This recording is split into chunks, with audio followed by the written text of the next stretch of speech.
Good morning, dear students. Welcome to the Assamese class once again. তোমালোকে reader বুকখন লৈ পেলাই ৰেডি হোৱা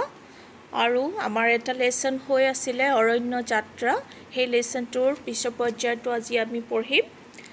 ইয়াৰ আগলৈকে আমি কি পঢ়িছিলোঁ হেতু মনত পেলাই লওঁ এবাৰ আমি গম পাইছিলোঁ যে পল আফতাব আৰু সৌৰভে কি কৰিছিল কাৰো অনুমতি নোলোৱাকৈ শিক্ষা ভ্ৰমণলৈ যাওঁতে সেই যিটো আবাসত সিহঁতক থাকিবলৈ দিয়া হৈছিল তাৰ পৰা ওলাই পেলাই সিহঁতি বিলত গৈ পেলাই নাওত উঠিব চেষ্টা কৰোঁতে সিহঁত অলমোষ্ট ডুবি পেলাই মৰাৰ পৰা বাচিছিলে আৰু কেইজনীমান ছোৱালীয়ে সিহঁতক সহায় কৰিছিল বচাত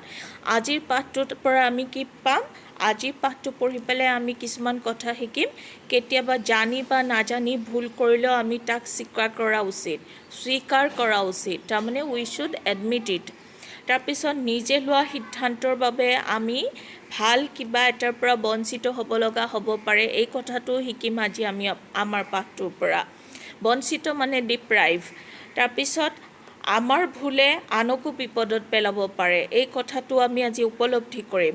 আমাৰ স্পষ্ট মতবাদে বা আমি যিখিনি কথা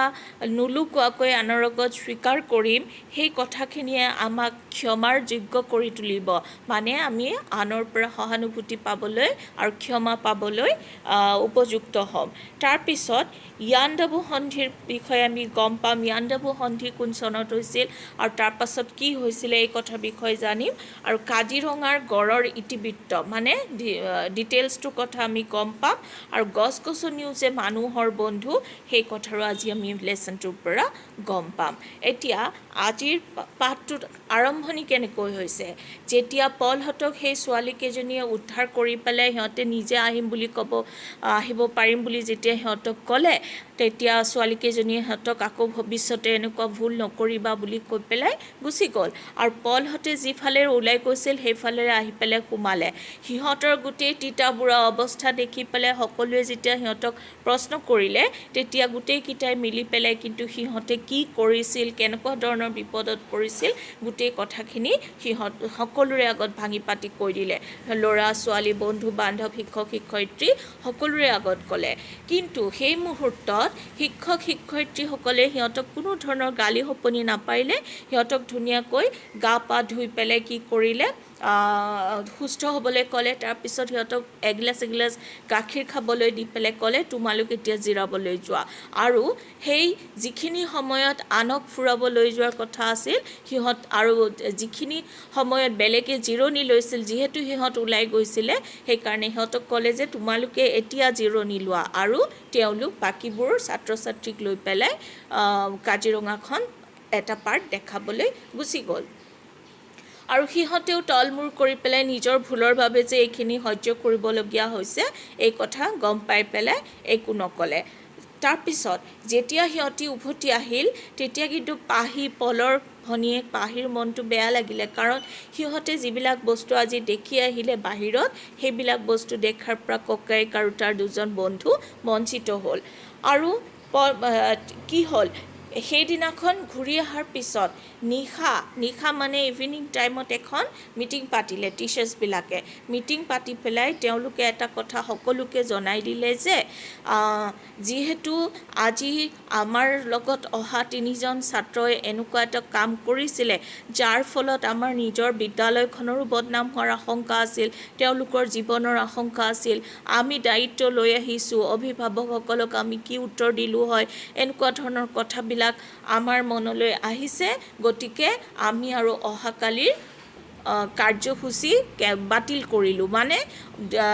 টুমৰো যিটো প্ৰগ্ৰেম তেওঁলোকৰ আছিলে সেইটো কেঞ্চেল বুলি কৈ দিলে তেতিয়া গোটেই বাকী ল'ৰা ছোৱালীবিলাকৰ বৰ বেয়া লাগিছে মনটো চবেই চিঞৰ বাখৰ কৰিলে তেতিয়া পাহিয়ে থিয় হৈ পেলাই ক'লে যে বেলেগে কৰা ভুলৰ বাবে আমিতো শাস্তি পোৱা আনবোৰেতো শাস্তি পোৱা উচিত নহয় গতিকে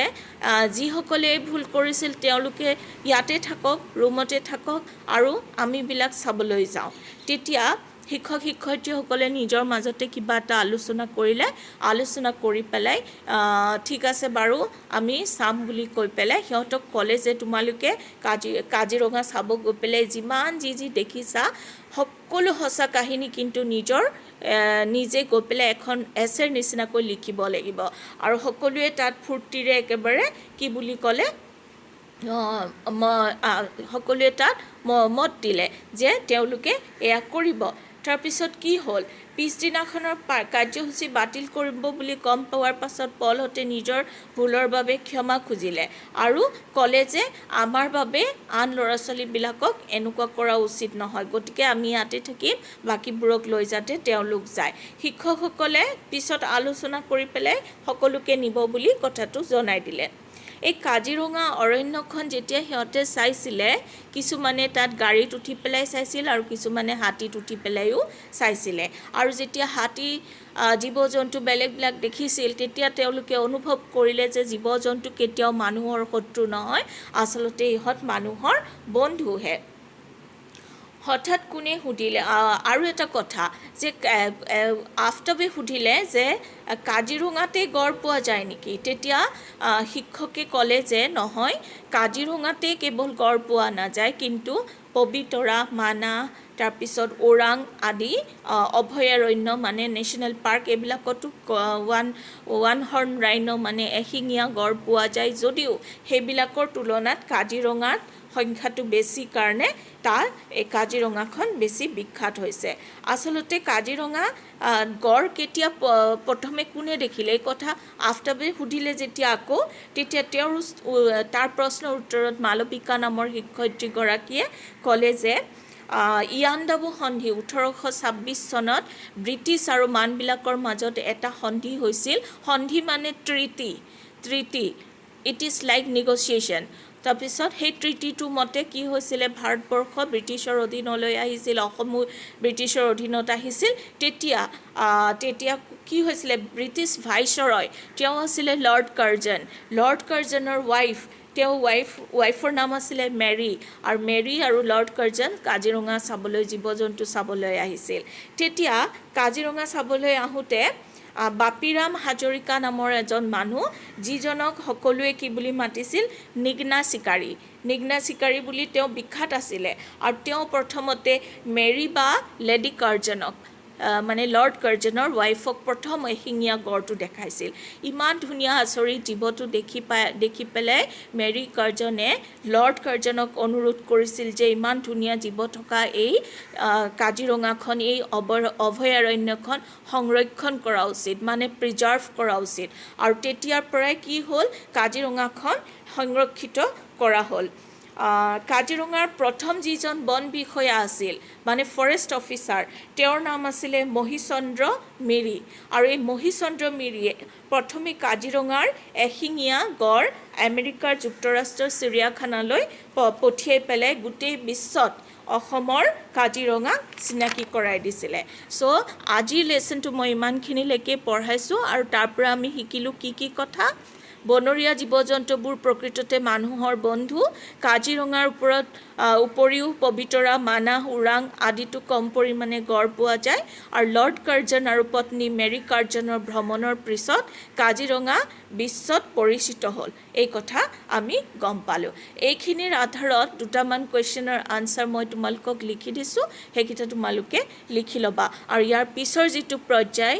সেইখিনি আমি অহাবাৰ ক্লাছত শেষ কৰি দিব পাৰিম থেংক ইউ